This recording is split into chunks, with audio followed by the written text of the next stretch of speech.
ಜೀವಕ್ಕೆ ಗ್ಯಾರಂಟಿ ಇರಲಾರದಂಥ ಯಾವುದಾದ್ರೂ ಸರ್ಕಾರ ಇದ್ದರೆ ಅದು ಸಿದ್ದರಾಮಯ್ಯನವ್ರ ಸರ್ಕಾರ. ಇತ್ತೀಚೆಗೇನು ಅಂಜಲಿ ಅನ್ನುವಂಥ ಅಮಾಯಕ ಹುಡುಗಿ ಹತ್ಯೆ ಆಯಿತು. ಇದರ ಬಗ್ಗೆ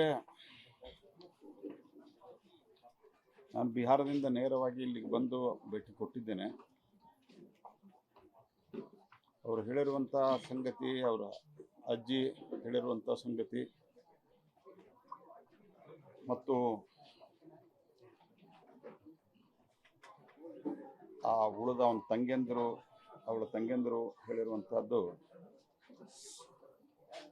ಇದು ಬಹಳ ಆಘಾತವನ್ನು ಉಂಟು ಮಾಡ್ತಾ ಇದೆ. ನಾನು ಒಬ್ಬ ಹ್ಯಾಬಿಚುವಲ್ ಅಫೆಂಡರ್,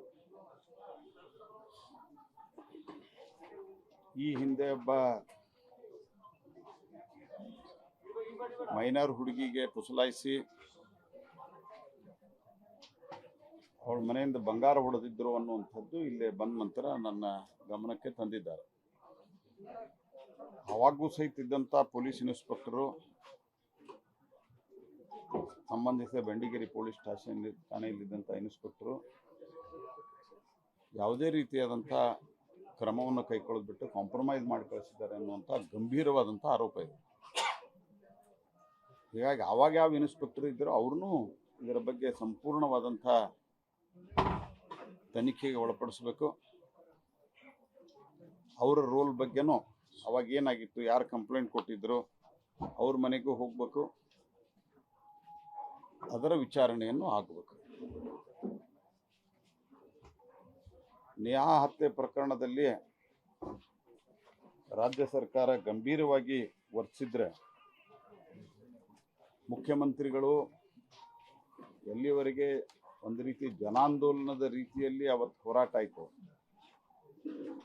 ಜನ ಬೀದಿ ಮೇಲೆ ನಿಂತು ಹೋರಾಟ ಮಾಡಿದಾಗ ಮುಖ್ಯಮಂತ್ರಿಗಳು ಎಚ್ಚೆತ್ಕೊಂಡ್ರು. ಆದರೆ ಮುಖ್ಯಮಂತ್ರಿಗಳು ಏನು ಸ್ಟೇಟ್ಮೆಂಟ್ ಇತ್ತು,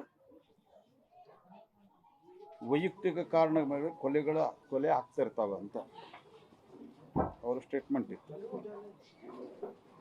ಇದರಿಂದ ಕೊಲೆಗಡಕರಿಗೆ ಒಂದು ರೀತಿ ಪ್ರೋತ್ಸಾಹ ಸಿಕ್ಕಂತಾಗಿದೆ.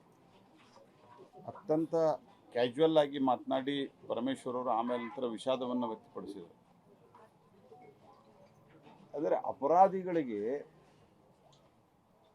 ಕುಮ್ಮಕ್ಕು ಕೊಡುವ ರೀತಿಯಲ್ಲಿ ಸರ್ಕಾರದ ವರ್ತನೆ ಇದೆ. ಹಿಂದೊಮ್ಮೆ ಉತ್ತರ ಪ್ರದೇಶದ ಮುಖ್ಯಮಂತ್ರಿ ಹೇಳಿದ್ರ, ಉತ್ತರ ಪ್ರದೇಶದಾಗ ಹಿಂದ 10-15 ವರ್ಷದಿಂದ ಭಾಳ ರೇಪ್ ಆಗ್ತಾ ಇದ್ದಾವಲ್ಲ ಅಂತ ಕೇಳಿದಾಗ ಒಂದು ಉತ್ತರ ಕೊಟ್ಟಿದ್ರು, ಗಂಡು ಮಕ್ಕಳು ಅನ್ನುವಂಥ ಉತ್ತರ ಕೊಟ್ಟಿದ್ರು. ಹಾಗಾಗಿ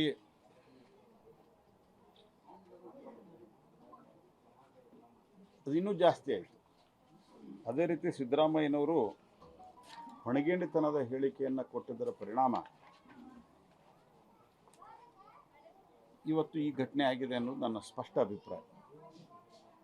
ಸರ್ಕಾರ ಗಂಭೀರವಾಗಿ ತೊಗೊಳ್ಳೋದಲ್ಲ. ಆವಾಗ ಇಲೆಕ್ಷನ್ ಇತ್ತು ಅಂತ ಹೇಳ್ಕೊಂಡು ಸ್ವಲ್ಪ ಬಂದರು, ಆ ನಂತರ ಪರಿಣಾಮ ಆಗಬಾರದು ಇಲೆಕ್ಷನ್ ಮೇಲೆ ಅನ್ನೋ ಕಾರಣ. ಅದು ಬಿಟ್ಟರೆ ಗೌರ್ಮೆಂಟ್ ಸೀರಿಯಸ್ ಇಲ್ಲ. ಕಳೆದ 4 ತಿಂಗಳಲ್ಲಿ ರಾಜ್ಯದಲ್ಲಿ 430 ಕೊಲೆ, 692 ರೈತರ ಆತ್ಮಹತ್ಯೆ, ಸಿಕ್ಕಾಪಟ್ಟಿಯಾಗಿ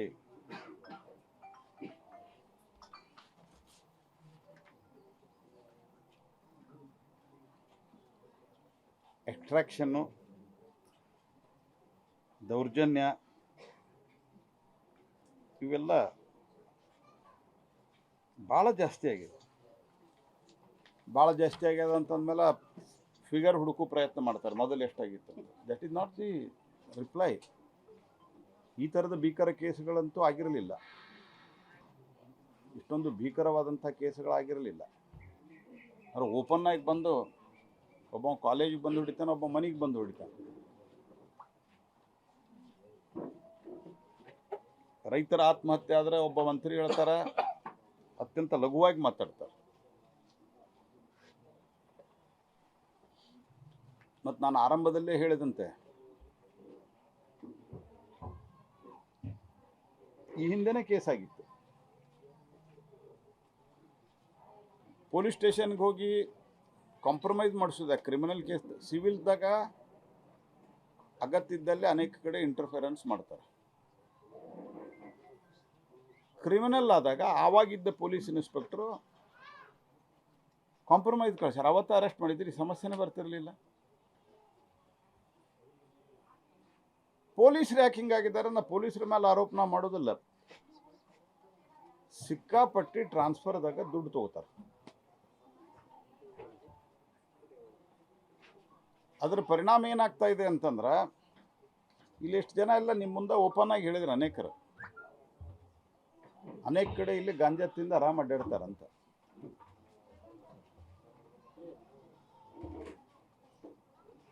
ನಿಜ, ಅದಕ್ಕೆ ಸಾಮಾಜಿಕ ಜಾಗೃತಿ ಆಗಬೇಕು. ಡ್ರಗ್ಸ್ ತೊಗೊಳೋರಾದ್ರೆ ಇಂಥ ಕ್ರಿಮಿನಲ್ಸ್ಗಳಿಗೇನು ಹೇಳೋದು? ಕಾಲೇಜ್ ವಿದ್ಯಾರ್ಥಿಗಳು ತಗೋಬಾರ್ದು, ಅದಕ್ಕೆ ಕಾಲೇಜ್ ವಿದ್ಯಾರ್ಥಿಗಳಿಗೆ ಜಾಗೃತಿ ಮಾಡಿಸ್ಬೇಕು. ಇವರೆಲ್ಲ ಕ್ರಿಮಿನಲ್ಸ್. ಇವರು ಎಲ್ಲಿ ಗಾಂಜಾ, ಅಫೀಮು ಇತ್ಯಾದಿ ಇದೆ, ಇಂಟೆಲಿಜೆನ್ಸ್ ಇಲ್ವಾ ಸರ್ಕಾರದ ಕಡೆ? ಸರ್ಕಾರದವ್ರು ಕೇಳ್ತಾರೆ, ಎಲ್ಲಾರ ಮಾಹಿತಿ ಇದ್ದರೆ ಕೊಡ್ರಿ ಅಂತ ಕೇಳ್ತಾರೆ. ಮಾಹಿತಿ ಜನ ಹೇಳಿದ್ರೆ ನಾಳೆ ಅವ್ರನ್ನ ಕೊಲೆ ಮಾಡಿದರೆ ನೀವೆಲ್ಲ ರಕ್ಷಣೆ ಮಾಡ್ತೀರಿ? ಹಾಗಾಗಿ ಗೌರ್ಮೆಂಟು, ಈ ಸರ್ಕಾರ ಕಾನೂನು ಸುವ್ಯವಸ್ಥೆ ಹದಗೆಟ್ಟು ಹತ್ಯೆ, ಆತ್ಮಹತ್ಯೆ ಮತ್ತು ಅಭಿವೃದ್ಧಿಯ ಸಮಾಧಿ ಈ ಸರ್ಕಾರದ ಕಾಲದಲ್ಲಿ ಆಗಿದೆ. ಅಭಿವೃದ್ಧಿಯ ಸಮಾಧಿ, ಹತ್ಯೆ ಮತ್ತು ಆತ್ಮಹತ್ಯೆ ಇವರ ಟ್ರೇಡ್ ಮಾರ್ಕ್ ಆಗಿದೆ. ಸಂಪೂರ್ಣವಾದಂಥ ವೈಫಲ್ಯವನ್ನು ಸರ್ಕಾರ ಇದನ್ನು ಒಪ್ಕೋಬೇಕು. It is total failure of the state government. Total failure. ಇಡೀ ರಾಜ್ಯದಲ್ಲಿ ಭಯದ ವಾತಾವರಣ ನಿರ್ಮಾಣ ಆಗ್ತದೆ. ಅನೇಕರು ಪ್ರಶ್ನೆಯನ್ನು ಮಾಡ್ತಾ ಇದ್ದಾರೆ, ನಮ್ಮ ಮಕ್ಕಳನ್ನ ಕಾಲೇಜ್ ಕಳಿಸೋಣ ಬೇಡವಾ ಅಂತ. ಅದರಲ್ಲೂ ಬಡ ಮಕ್ಕಳಂತೂ ಭಾಳ ಗಾಬರಿಯಾಗಿದ್ದಾರೆ. ಈ 2ನೇ ಘಟನೆ ಆದ ನಂತರಂತೂ ಭಾಳ ಗಾಬರಿಯಾಗಿದ್ದಾರೆ. ಜೀವಕ್ಕೆ ಗ್ಯಾರಂಟಿ ಇರಲಾರದಂಥ ಯಾವುದಾದ್ರೂ ಸರ್ಕಾರ ಇದ್ದರೆ ಅದು ಸಿದ್ದರಾಮಯ್ಯನವ್ರ ಸರ್ಕಾರ. ಮತ್ತು ಯಾವುದೋ ಪೊಲೀಸ್ ಅಧಿಕಾರಿಗಳನ್ನು ಸಸ್ಪೆಂಡ್ ಮಾಡಿ ಸರ್ಕಾರ ಕೈ ತೊಳ್ಕೊಳ್ಳೋಕೆ ಸಾಧ್ಯ ಇಲ್ಲ. ಇದರ ಸಂಪೂರ್ಣ ತನಿಖೆ ಫಾಸ್ಟ್ ಟ್ರ್ಯಾಕ್ ಕೋರ್ಟ್ ಮೂಲಕ ಆಗಬೇಕು. ಮತ್ತು ಈ ಹಿಂದೆ ಏನು ಘಟನೆ ಆಗಿತ್ತು ಅದರ ತನಿಖೆನೂ ಆಗಬೇಕು. ಈಗಾಗಲೇ ಜನ ಭಾಳ ಗಲಿಬಿಲಿಗೊಂಡಿದ್ದಾರೆ, ಗಾಬರಿಗೊಂಡಿದ್ದಾರೆ. ಅವರು ಬಂದು ಹೋರಾಟಕ್ಕೆ ನಿಲ್ಲುವಂಥ ಪರಿಸ್ಥಿತಿಯನ್ನು ಸರ್ಕಾರ ತಂದ್ಕೋಬಾರದು. ಈ ಘಟನೆಗಳು ಪುನರಾವರ್ತಿ ಆಗಲಾರದಂತೆ ಕ್ರಮವನ್ನು ಕೈಗೊಳ್ಳಬೇಕು.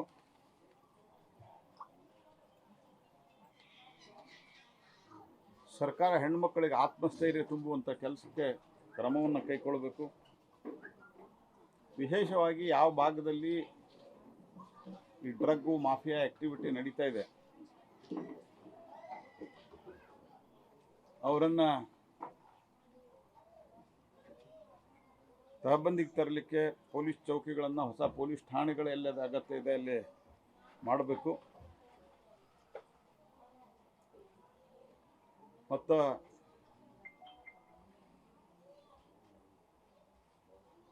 ಯಾರು ಜನ ಮಾಹಿತಿ ಕೊಡ್ತಾರೆ ಅದನ್ನು ಗೌಪ್ಯವಾಗಿಡಬೇಕು. ಇದರ ಸಂಪೂರ್ಣ ತನಿಖೆಯನ್ನು ಫಾಸ್ಟ್ ಟ್ರ್ಯಾಕ್ದಲ್ಲಿ ಮಾಡಬೇಕು.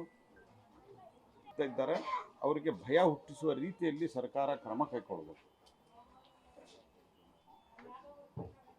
ಹಾಗಾಗಿ ಈ ಘಟನೆಯನ್ನು ನಾನು ತೀವ್ರವಾಗಿ ಖಂಡಿಸುವುದರ ಜೊತೆಗೆ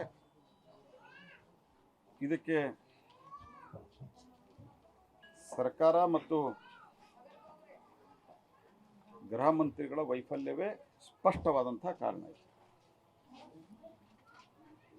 ಸರ್, ಪೊಲೀಸ್ ಅಧಿಕಾರಿಗಳು ಅವಾಗಲೇ ದೂರು ಕೈಗೊಂಡಿದ್ರೆ ಈ ತರ ಘಟನೆ ಆಗ್ತಿದ್ದಿಲ್ಲ. ಪೊಲೀಸ್ ಇಲಾಖೆ ವಿರುದ್ಧ ಕಠಿಣ ಕ್ರಮ ಆಗ್ಬೇಕಂತೀರ? ಖಂಡಿತವಾಗಿಯೂ ಆಗ್ಬೇಕು. ಯಾರೇ ಇದರಲ್ಲಿ ಈ ಹಿಂದೆ ಕ್ರಮ ಕೈಗೊಂಡಿಲ್ಲ ಅಂತ ಏನು ಇವತ್ತು ಹೇಳಿದ್ರು, ಇದರ ಬಗ್ಗೆ ತನಿಖೆ ಆಗಬೇಕು, ಕ್ರಮ ಆಗಬೇಕು. ಇಮ್ಮಿಡಿಯೇಟ್ ಮೊದಲ ಆ ಇನ್ಸ್ಪೆಕ್ಟರ್ ಎಲ್ಲಿದ್ದಾರೋ ಅವ್ರನ್ನ ಕರೆಸ್ಬೇಕು. ಆ ನಂತರ ಸಂಬಂಧಿಸಿದವ್ರ ಜೊತೆ ಮುಂದೆ ನಿಲ್ಲಿಸ್ಬೇಕು. ಇವ್ರು ಬಂದಿದ್ದರೋ ಇಲ್ಲೋ, ಕಾಂಪ್ರಮೈಸ್ ಮಾಡಿ ಯಾರು ಕಳಿಸಿದ್ರು. 5.5 ತೊಲೆ ಬಂಗಾರ ಹೊಡ್ಕೊಂಡು ಹೋಗ್ತಾನ ಒಬ್ಬ ಅಮಾಯಕ ಹೆಣ್ಮಗಳು ಅಂತ. ಇದು ಗಂಭೀರ ಆರೋಪ. ಇದು ಪೋಕ್ಸೋ ಆ್ಯಡ್ ಮಾಡ್ಬೋದು ಅದರಾಗ. ಅವರು ಕೊಲೆ ಬೆದರಿಕೆ ಹಾಕ್ಯಾರಂತ ಪೊಲೀಸ್ ಸ್ಟೇಷನ್ಗೆ ಹೋಗಿ ಹೇಳಿದ ನಂತರ ಅದರ ನಿರ್ಲಕ್ಷ್ಯ. ಅನೇಕ ಈ ರೀತಿಯಾದಂಥ ಕಂಪ್ಲೇಂಟ್ಗಳು ಇದ್ದಾಗ್ಯೂ ಸಹಿತ ಇಲ್ಲಿ ಕೆಲವು ಬೀಡು ಬಿಟ್ಟಂಥ ಕೆಲವು ಪೊಲೀಸ್ ಅಧಿಕಾರಿಗಳು ಇದ್ದಾರೆ. ಇಲ್ಲೇ ಹುಬ್ಳಿ ಧಾರವಾಡದಾಗ ಓಡಾಡ್ತಿರ್ತಾರೆ, ಬೇರೆ ಕಡೆ ಹೋಗೋದೇ ಇಲ್ಲ. ಅವರು ವೆಸ್ಟೆಡ್ ಇಂಟ್ರೆಸ್ಟ್ ಡೆವಲಪ್ ಆಗ್ಯದ. ಅವರು ಹೊಸ ದಕ್ಷ ಪೊಲೀಸ್ ಅಧಿಕಾರಿಗಳನ್ನು ನೇಮಿಸಬೇಕು ಸರ್ಕಾರ, ಮತ್ತು ಇದರ ಬಗ್ಗೆ ಗಂಭೀರವಾದಂಥ ಕ್ರಮವನ್ನು ಕೈಗೊಳ್ಳಬೇಕು.